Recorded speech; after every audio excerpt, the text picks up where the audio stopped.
Okay, so Andy, what would you say are you said the 7 basic layers of practice, the 7 steps of practice, and how do you structure an ideal practice?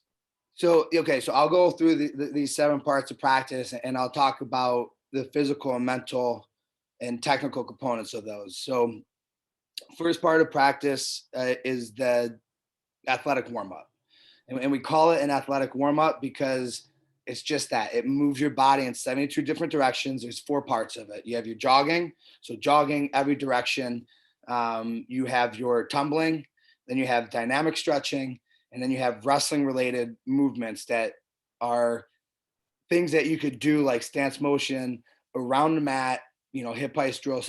Every level has different movements, but you have movements that you can do that are sport related, that aren't sport related, that involve a partner. So those are the 4 parts of warm up. It's 20 minutes long, and it's a physical standardized test that shows a coach if an athlete has full physical capabilities. If you can't do part of the warm up, you are physically limited. If you are physically limited, there's going to be things in the sport that you cannot do.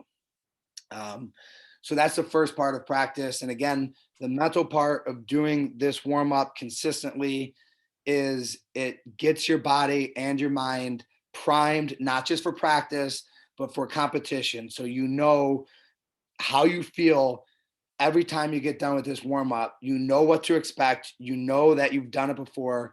You're at peace of mind and you're ready to do the most important part, which is the actual wrestling part of practice. So that's section 1. Section 2 is drilling. Drilling is just in America. Drilling is funny, right? So we'd spend so much time in our sport drilling. I look back when I was in college, we would spend 45 minutes drilling every day. Well, when I look back at that, the kids that have made it that far to college, and I may butcher this because I don't understand the English language, but you are drilling at 99% proficiency or efficiency. I don't know which one it is, right? So you're pretty proficient and you're efficient. So we'll go both there. So I'm spending 45 minutes doing everything at 99% accurate, right? And it's like, but why? It's not getting ingrained in my head any better. The pathways are already there. I'm already really good at it. And so at the highest level, drilling is like nothing. It's just an extension of the warm up to now incorporate your partner to move you through the different directions of the sport. And drilling is only about directions. So when I broke up technique, technique is control and direction. So the first part of technique and practice is right after the warm up. It's our drilling. And we're only focused on direction. The 2 directions you want to focus on are the 2 main ones are your direction of attack and your directions of finish. And so if you want to automate those movements the fastest, break it up into set up attack, set up attack, set up attack, set up attack. Then grab the leg, finish, grab the leg, finish, grab the leg, finish. So you're working your high outside step single, you're working your outside step high cross, so you just walk in, grab the leg, finish. The last part is you put your setup attack and your finish together. Now you have the whole move. And so if you're building the neural pathways for your setup and attack, and then you're building your neural pathways for your finish, when you put them together, now you're just stringing it along, and that cements everything. And it lets your body know how to move better than if you just did it all at once. Because if you're off in the setup and attack, every time now in the future, especially when you're younger, that finish is going to be way off and you're not automating anything good. You're automating bad habits. You're automating bad positioning. And so that's the drilling. Kids, it's a lot longer, right? Because you have to automate those movements. Once you do, back it off, right? High school, you can start backing off the drilling. College, you could totally back off the drilling.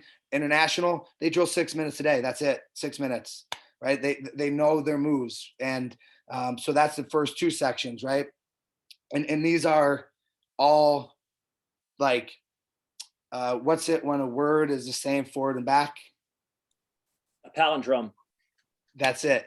This is what practice is, right? So the first part of practice is physical. The second part of practice is technical. The third part, the fourth part, and the fifth part are all battles. And the first battle is battle to the attack. And this is just like our drilling. You have your attacks and you have your finishes. So the first battle in wrestling is the battle to the attack.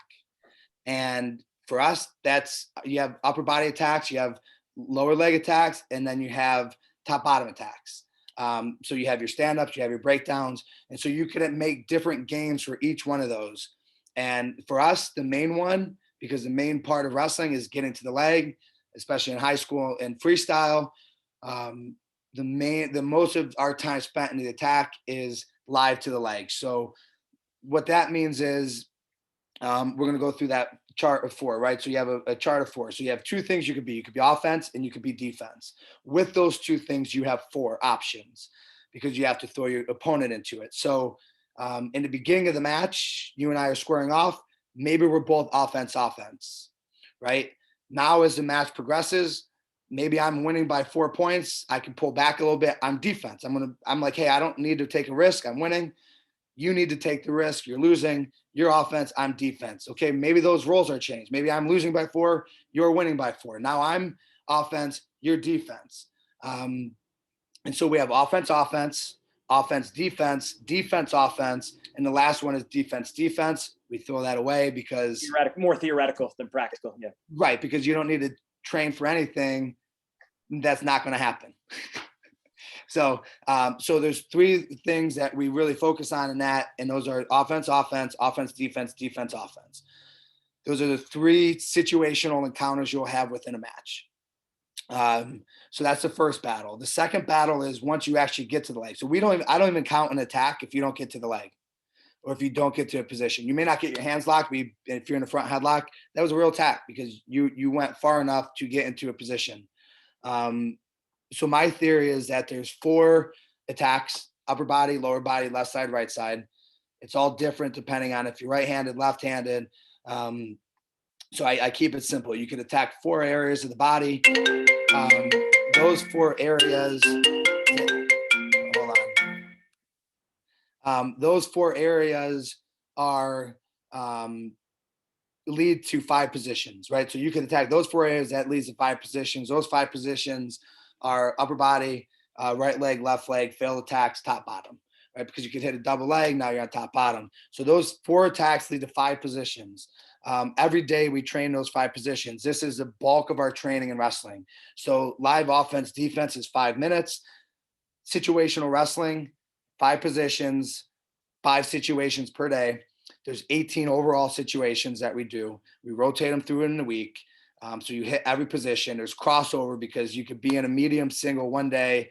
You get to your feet. Now you're in a high single. Maybe you're in a medium single next time. Guy pushes your head down. Now you're in a low single. So there's some crossover, but we hit all 18 situations within a week. And that's the bulk of the wrestling. 15 minutes for 5 freestyle. You get rid of top bottom. You do 4 situations in freestyle. And so it's either 12 or 15 minutes, but that's the bulk of your live wrestling is in the most important positions and situations in the sport. The only positions and the only situations you can get in. That's it. That's the wrestling part. So that is the first part is warm up, drilling, live attacks, live situations. That gets you ready for the match. So when and this goes back to the warm up and using that to prime your mind. When you go to a dual meet or a tournament, warm up, drilling, live wrestling, match. It's the same thing, but we are standardizing that to say, hey, these are the most important parts of the live wrestling. Now, after 45 minutes, you know exactly how you're going to feel to get ready for that match, right? Maybe I think it's like 52 minutes, to be honest. So you have the warm up, the drill, live attack, live situations. That's 54 minutes. Now you wrestle your match. Right. So every single day you use the practice to get ready for that one match. And the mental part of that is in a dual meet, you get one match. In a tournament, you have one match that counts. It's the first one. You can't be in the finals until you win your first match. And every single day you prime your body and you prime your mind to say, after 45 minutes of doing this, I am always ready to wrestle my one match. And so you never have that excuse to be like, I wasn't ready for the first match, coach. Right. And so that's kind of why it's geared towards that every day. When I lived in Russia, they wouldn't let you have a second match. If you lost, you had to think about it till the next day, right? Like, hey, tough luck. Next time, get your mind and body right, and you won't have that feeling of like, hey, give me a do-over, coach. And so after the match, that's 1 hour, right? So the match is the third battle, right? So live attack, live situation. So live attack is the battle for the direction of attack. The live situation is a battle of controlling a situation, but then also finishing, right? So the two battles are direction of attack, direction of finish. And the last one is you put that all together, and now you have your match. After the match is when we teach. So I teach at the end. This is section number 6. So again, I talk about this all the time. If I teach in the beginning after the warm up, you got everybody warmed up, ready to go, and you say, okay, sit down, focus on me, focus on me. That is the most egotistical thing a coach could do, is now focus on me. It's like, no, the kids are there to wrestle. Let them go wrestle. So let them go through all their training, right? Because when you, and I've said this before, when you teach in the beginning, you're teaching hypothetical. You're teaching things that may happen, that may not happen, especially when you're not even forcing kids in a situation. If you're not putting them in a situation, that's 100% hypothetical, and they may never get in that position in a 20-minute go. So teach at the end. And the reason I teach at the end is it gets the kids' energy out, so they're ready to learn, right? Like, you see it. Wrestling is a sport that draws kids or have ADD. It just is, right? Like, it's movement, it's active, it's fighting, it's everything like little boys and girls that are active want to do. So you have them warmed up, ready to go, and now you're like, okay, let's use your mind. And you're like, I don't know what you're talking about, coach. I just want to be out there having fun. So you put them through everything. Now, when I teach at the end, I'm teaching one of the positions and one of the situations that I did that day, right? So if the position is a single leg and the situation is extended single leg, now when we're doing that extended single leg in that section of practice, I'm looking at the decisions everybody is making. I know if you're doing the right thing. I know if you're doing something that's not working. So now I could come to you and say, hey, Gene, you went left in an extended single. They popped their head out and now they scored on you. Remember when you did that? Okay, now we're going to cover their head. We're going to go the other way. You're going to keep the weight on them. And now you can start learning. And you're like, oh, light bulb. Yeah, when I went that way, they popped their head out. I got scored on. You're like, real-time learning. You're getting real feedback. And that is that, like, I don't know the mental, like, part of that, but that real live feedback is like how things stick. Like, again, it's not hypothetical. It's like, you did this, it resulted in this. Whether that's good feedback or bad. Hey, you did this, it was great. Remember when you did that in that situation? And they're like, yeah, great, positive feedback. Or you're like, hey, I'm not going to tell you that what you did was wrong, but hey, you made this decision, and every time you're making this decision, it's resulting in this, and you don't want this, right? They've been scoring on you. Well, I'm not going to say don't make this decision, because if you can figure it out, hey, that's your problem to solve, not mine. But I'm telling you, there's other ways. If you maybe try this, you could get different results. So you put the ownership on the kids to say, hey, look, I'm not going to tell you if it's right or wrong. I'm going to give you real feedback. And this is what you did, and this is the results you got. I'm not saying it's right or wrong. I'm just saying you got scored on 10 times in that position, right? So that makes it real simple, right? It's not like, hey, coach told me I can't do it. Coach showed me that I keep getting scored on when I do this. That's a different conversation. So that's why we teach at the end. That's section 6. The last part of practice, section 7, is the circuit. Again, the circuit's athletic. It's the most important part for wrestling. Go from the head down. Our circuit involves our neck, so we do our bridging. Our circuit involves our back, so we do our rope climbs or pull-ups, which also gets our grip. Which also gets our shoulders. We have bands for our shoulders, because you got to do bands to get all the shoulder movements and rotations, because that's the most important thing for shoulders, not having huge boulders, right? It's having functional and movable arms that have all the tiny little muscles that encapsulate the joint to stay strong. So we do a band workout. So we have our neck, we have our shoulders and upper back and our grip with the climbing. We have our bands for the shoulders. We have our core for the power transfer, and we have plyometrics for the leg. That is the circuit. And I've talked to you about this before. I would never do the circuit and conditioning as a team. I don't believe in that. What I believe in, because, and I heard Gable again say this, he changed his tone a little bit from when he was younger in some of his recent interviews that I heard on Lex Friedman and Joe Rogan. He talked about pushing his athletes to 100%, pushing them over that. And well, what do they have left to give? Right? I don't want to do that. I want to push you to this. And I want to say, hey, in order for you to make it to the next level, it has to be on you to push yourself. It has to be, this is why you are going to win, because you are doing this. Look around.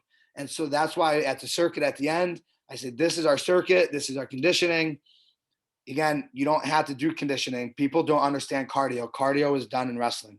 We alter the intensity within those situations.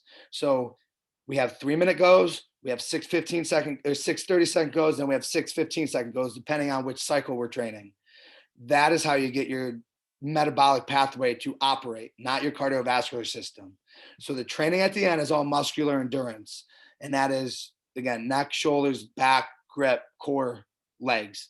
But when you get the athletes to do it on their own, now they believe they're winning for what they're doing.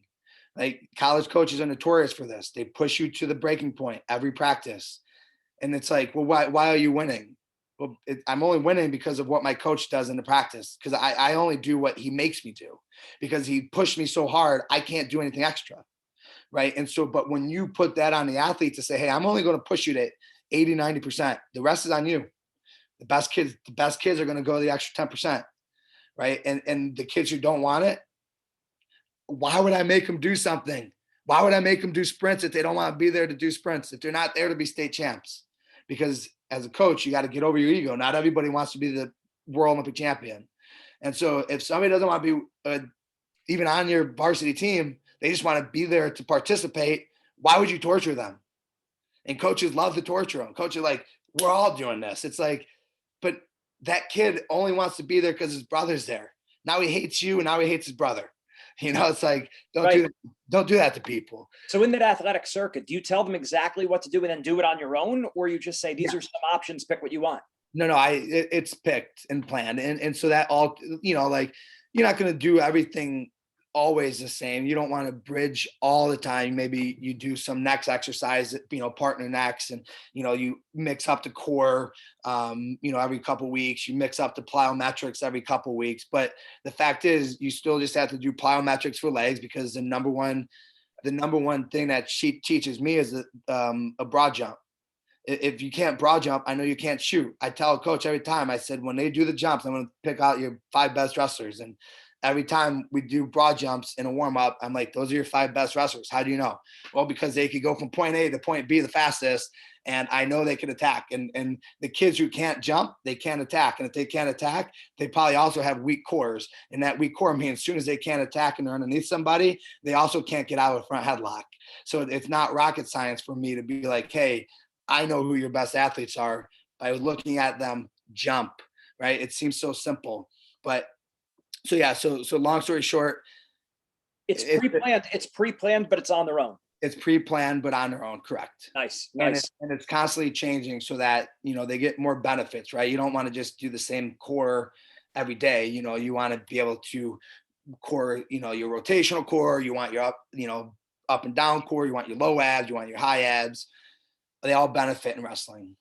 Excellent. And how long is the teaching total time, and how long is that athletic circuit? So that it becomes an open room, right? So the teaching time is real short, because you don't want them to sit there and be like, okay, well, I'm just going to keep teaching. I'm just going to keep teaching. I'm going to keep teaching, because again, I want to see the application. And this is why I talked to you about not having a 100-hour coach's education. I want people to see what I'm doing, see it real time as kids apply it. And then I want them to go apply it, because the real learning is by you doing, by you seeing, and by you just seeing all these little nuggets that could change your coaching. And so, yeah, so that's exactly, it's the same thing, right? Of why we do that with the kids. Okay, so the teaching time is short and the athletic circuit is short also. So you said from steps 1 through 4 should be about 50 minutes. Then you have the match. And then how much longer, what's the optimal time for roughly optimal time teaching, roughly optimal time for circuit?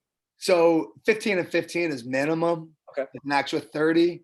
But in an ideal world, your mat rats are going to spend more time. So like, I know Yanni, right? Like, I don't know him great, but I know his personality. I've heard stories and the rumors. And if I take Yanni and I said, okay, we're working on our extended single today. Here's what you did. Here's where I could see some improvement. Play with it. Well, he's going to go and take that, and he's going to go and he's going to play with that with his partner, which could be 45 minutes. I'm not going to stop him. Right. Like, it becomes an open room at that. After the match, it becomes an open room. Okay. And that, do you go to each athlete and tell them what they need to work on? That's the coach's job to have a small room? Well, yes. And so that's why I would teach this much, like very little, just say, hey, this is what we're going over. Here are the concepts. Here's what I want you to do. Offensively, here's what I want you to do defensively. Now go play with each other, and one person be offense, one person be defense, and feel the directions and feel the control of what I want you to understand. And so then you teach that a minute or two. And obviously, if they're younger kids, you may have to bring them back in and be like, okay, everybody, hey, we got to reel this back in. But I'm talking high school and a little older. Teach it minute or two. Now you can walk around and start going to group, where you could have your coaches walk around with you going group to group. And that way you could give more one-on-one attention, because people have different body types. People have different ways of doing things, and you could cater that teaching towards that person. And to have everybody sit and just listen, that's not the best way, right? Because you want to be cognizant of the way people learn. So you learn by teaching, you learn by doing, you learn by listening, and you learn by watching. And when you make that open room, you get the best kids in your room. You give them the ability to teach others, right? Like, just think about if you have a high school and you have a kid that's really good, and you have maybe you have 3 kids that are really good, and you have 5 kids that want to be really good, right? Out of 14, right? And so now those 5 kids who want to be really good go to those 3 kids that are really good, and they say, hey, what do you do here? Could you help me in this situation? And that's, now you got your best kids teaching, and you have those other kids listening to their best kids. You have your other kids watching on. And now you have maybe one of those kids is watching Yanni teach it and do it on somebody. So now you have them listening, you have them seeing it, and multiple modes of learning, right? Multiple modes of learning, but also, and I get this a lot, right? Even Joe DeSena comes up to me and said, I tell my kids all the time, drink a gallon of water. You walk in and tell my kids to drink a gallon of water, they think you're the first person that's ever said that. And it's like, over time, kids tone out their coaches. It's just habit. Same with parents, right? Like, it's not disrespect. It's like, when you're around somebody so long, you hear so much, and the amount that you hear, now everything you hear becomes diminished, right? Same thing with your coach. And that's why I love making it an open room environment at the end. Now they're learning from their peers, and they're getting way more out of it than if you were just speaking for 30 minutes on the theory of a single leg. Right. You have the elements of the top down, but also the bottom up. I love it. I think that's great. And then talk about that cardio part. You said people don't understand cardio. You do it in the different chunks and at different cycles. At what cycle do you utilize each one? So that's why I don't really include in the education, like, I don't really. So when I talk about the physical characteristics of a wrestler, you have your strength, flexibility, mobility, balance, and movement. So you have strength is your power times acceleration. Then you have your flexibility is how your muscles move. Your mobility is the range of motion of all your joints. And then you have your proprioception and kinesthetic awareness. So those are kind of more like holistic, because you can't see them. They're in your muscles and they're in your body, right? So it's your balance in space and your movement through space. And those are only trained by actually doing things, by moving your body through air. I don't include your cardiovascular system, which actually it's your metabolic pathway, right? So I don't include cardio in your 5 physical characteristics, because the metabolic pathways are only built through altering the intensity and training. And so this whole system works because of what's stated in Wolff's Law of Medicine. So Wolff's Law of Medicine states that the body will adapt and conform. So the body changes to the directions and intensities that it's habitually subjected to. So, right. So when we talked about what wrestling is, technique is control and direction. So by altering the direction, now we alter our metabolic pathways, and that's a process. So it takes 90 days to train your oxidative system, right? So your oxidative system is your fat burning system. So you have to have training that is low intense, that just you can repeat the directions, you can do things. There's so many different ways you can train that metabolic pathway. But for us, we don't change any part of practice, because you can't change the intensity of the warm up. It's just the warm up. You can't change the intensity of drilling, because it's just drilling, right? Like if you force kids to drill faster, now you're also forcing them to drill with less efficiency. So drilling is just drilling. You don't have to kill yourself in drilling. Then you have live attacks. Again, live attacks is limited to how fast you get to the leg. So the intensity of live attacks doesn't change. But what you focus on in that next part, which is the live situation, could change. So we're in our first month of training, so we're 90 days out from the end of season, we are training in that live situation. We're doing 3-minute goes. That 3-minute goes, the number one focus is control. The number two focus is finishing. So if you could control a situation when somebody's trying to get out of it for 3 minutes, if I could control you in a high single for 3 minutes, eventually I could finish anytime I want.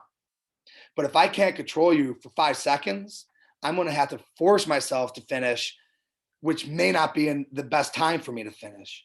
So step number one, focus on control, then go to direction. So that's low intensity, right? You're telling kids, don't just finish in 5 seconds, right? Learn everything about that position. Learn what they could do to you. Let them try to do something to you, because they're not doing it fast either. You're focusing only on control. Jiu-jitsu does that really well. They really, really focus on control, right? They even have a saying, what is it? Control before submission. I don't even know, something like that. So you focus on control. Then the next month of camp, right? So you go 3 weeks on, you have an off week. Where that off week is, you just come in, take the reins off, let the kids warm up, let the kids play games, let them wrestle on their own, kind of guide them, but you're not like blowing a whistle, making them do all this stuff. Then now we enter the second month of camp. We have another 21-day cycle in the beginning. Now that's 6 15-second goes. There's 6 30-second goes. So anything after 2 minutes and 45 seconds, that's fully your oxidative training system, right? From 45 seconds to 245, that is your glycogen, right? And so that's why we do the 6 15-second goes. So we're pushing our glycogen system. You don't want to max out, right? But we're pushing that system. So now you're focusing a little bit on control, but you're giving them an end to say, hey, control the single leg, but there's a point where you got to finish, right? And you may not know the best time to finish or how to finish, but you're learning, right? So in the beginning, you learn to control, and then you know what directions you could go in. Now you're saying, okay, well, I know the directions, I have to control, there's an end time, get to it. And then the last month, so now the last month is your oxidative or your phosphagen system, and we train 6 15-second goes. Your phosphagen system is 0 to 7 seconds, but wrestling it's not an all-out sprint, because you sprint, you get pulled back, you sprint. It's a lot of push and pull, right? So we just go 15 seconds, and so we deplete that phosphagen. And if you do it right and you train your oxidative first, and you have a really solid oxidative foundation, you have a really good glycogen foundation, by the time you get to your phosphagen, and this is where the whole system comes into play. Once you run out of your phosphagen, if you don't have a solid base of oxidative, it's going to take you forever to reuptake your ATP, which is your energy, right? If you build that base of oxidative and you low and slow, and you have this huge base and your body is a fat burning machine. Now, when you run out of your glycogen, you run out of your phosphagen, you reuptake all those, your glycogen, your phosphagen, so much faster than somebody who never trains their oxidative and they're only training high intensity, those athletes burn out like that because they have no uptake from their fat back up to their glycogen and phosphagen. And so that's the process of training. And it's only done within that little block of window. The only time practice changes is within that block. And I've been able to replicate that at the Worlds, Olympics, World Trials, Olympic Trials. For 8 years, I was able to replicate exactly the condition the athletes that I trained were going to be in at their biggest tournament. I couldn't guarantee that their weight cut was going to be an issue, but my athletes that were weight wasn't an issue, they always performed physically in the exact same category, right? Sometimes like, you know, Jimmy Kennedy had to get down weight and it's like, hey, sorry, bud, you're not in the right weight class. You may struggle because your body's not recovered because there's only 6 international weight. What's that? Are you on mute? Are you on mute? Yeah, I was saying, but everything was covered on your end. There was nothing, it wasn't a failure of, you know, everything was all mapped out. If the other factors weren't there, that's kind of on the athlete. Right. Well, I mean, I should also have a hand in their weight, but with only 6 weight classes, it becomes really difficult, right? Like, is Jimmy Kennedy going to go wrestle 74 kilos, or is he going to struggle to make 65? Or like, you know, there's things that, you know, that you struggle with, you know, should Dave Habib be wrestling 65? Probably not. 70 kilos is great for him. When he cuts to 65, it sucks the life out of him. But it is that 90, you said 90 days, right? It's a 90-day cycle. Right. And the only changes within the intensity and the practice are only in the live situational wrestling. So that makes sense. The thought process is learn to control, find out what directions you can go in. Now you have an end time. So now you're forced to get to that direction of finish. When you do the 15-second go, now you are doing that direction with no hesitation. And that's the goal, is to, by the time you're done with that, is to eliminate all hesitation in your direction, but also at the same time, you're training your metabolic pathways to give you an endless amount of energy. Because the better you're trained, the more energy you have. The worse you're trained, the less energy you have. And you see that at NCAAs. And I can see it in certain programs that I know how they train, and they've trained really hard. And they push their kids really hard, and they get to the biggest stage and you're like, they have no pop, they have no push, they have no drive. They've been trained so hard that they have nothing. And you're sitting there watching for these kids and you're like, I feel so bad, because their coaches are going to be like, hey, if you worked harder, maybe you would have won. It's like, but wait, you worked me really hard. Right. And I feel for those people, right? It breaks my heart watching them, because I was told that for the longest time. If you work hard, you'll win. It's like, at some point, hard work's relative, and you could actually have negative returns. Absolutely. You never train minimally. You don't train maximally. You train optimally. Absolutely right. And now, I guess the last quick question: play wrestling. Is there any room for that, or is that kind of more done on their own? So that's the sparring at the end, right? So okay. When we're teaching at the end, unless they're really young and they don't actually know how to drill a single, you don't really need to drill directions at the end. It's more so you're teaching what to control and then using that to get to your direction of finish, right? So right. If you don't know a belly whizzer and to control the far leg, it's going to be really hard for you to do an extended defense to circle out of that single, right? So you focus on the belly whizzer, where you're putting your hands, how you could walk to break the grip, and show them that all this stuff could be done slow as long as you have the right control. And so that's where, to me, that's where the play wrestling comes in. And so that's the difference between what I call drilling, which is direction, and sparring, which is focused on control. So for me, play wrestling is focusing on control, giving and take the direction, right? So if I have a single and I'm on my knees, maybe I'll let the guy push my head down, and now I'm in extended single, but now I have to focus on controlling the extended single, and they're going in their different directions. And now I have different directions I can move in. Right. And so most people, when they hear play wrestling, they're like, I'm going to roll across my back. I'm going to roll the guy. Oh, the guy has a single and I'm doing a forward roll. trying to grab his ankle, and like No, that's it's much more calculated than that. so much more calculated. And so that's why that's a tough, Good point. and that's why words are hard for me. Right. No, that's one of the things with my Soviet series. I realized that they have standardized words for everything. So they could write books across the country and everyone knows what everyone's talking about. Here we call this. Is it sparring? Is it play wrestling? Define your terms. Right. Andy, this was easily one of the best, like 45 minutes or whatever that I've ever done with, this is one of the best that we've ever had. So thank you very much for your time. This is great. Yeah. Thank you, Gene. It's always a pleasure talking to you. And, I love what you do for the sport and people who just push the boundaries. It's like the more resources we could have for the coaches and athletes, the better. We're all in it for the same reason, to help people achieve their best and to, get the most out of their time. And that's what I want to do. I want to help people achieve their goals. I want people to be able to do it smart.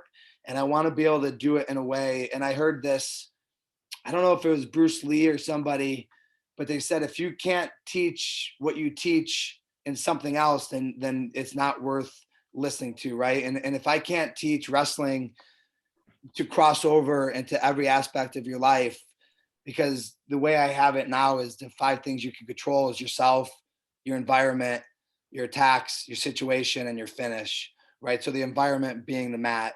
And so if you can't teach somebody how to control themselves for volleyball, for track, for work, if you can't teach somebody how to control themselves, how to control the environment they're in, to control the attacks, right? What are the actions you're taking? Those actions always lead to a situation. How are you present within that situation to understand what you're actually in? Because sometimes we feel like we're underwater and we're doggy paddling, right? But if you could understand the situation you're in, you could see the directions you could go to that finish, and then you just keep going through a flow of life and everything. If I could do that, then I'll be successful and happy if I could just help one person. So I love it. Awesome, Andy. I'm literally going to watch this at least a dozen times in its entirety. That's not an exaggeration. Thank you so much. I appreciate it. Yeah, thank you. Take care. Take care.